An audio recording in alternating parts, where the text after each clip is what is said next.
Opposition leader Punjab assembly Malik Ahmad بچھڑ کا کہنا ہے کہ لاہور میں پی ٹی آئی کے قافلے کا استقبال کرنے والوں کو مار مار کر بھگا دیا گیا.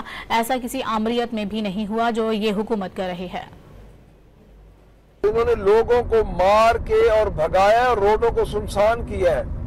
اس طرح تو کسی بڑی سے بڑی ڈکٹیٹرشپ میں بھی نہیں ہوتا جس طرح یہ چیف منسٹر ٹک ٹاکر چیف منسٹر جو کہ جیلی مینڈیٹ سے آئی ہے یہ اپنے آپ کو ثابت کر رہی ہے کہ میں کسی بھی جمہوری اقدار کی پاسداری نہیں کروں گی. اور میں نے لوگوں کے چہرے پہ بے بسی دیکھی ہے. میں نے یہ دیکھا ہے کہ لوگ کتنی حسرت بھری نگاہوں سے دیکھ رہے تھے اور آگے پولیس اور وردی میں یہ سارے جو پولیس کی وردی میں یہ ڈنڈے لے کے یہ لوگ اور اسلحہ لے کے کھڑے تھے کہ یہ لوگ آ کے پی کے سی ایم کا استقبال نہ کر سکیں جو کہ آج انہوں نے ہمیں اپنے پنجاب کی روایت کو بھی پورا نہیں کرنے دیا. ہم ایک یہاں پہ وسطائی حکومت کا مقابلہ کر رہے ہیں اور ایک شفاف حکومت کا مقابلہ کر رہے ہیں.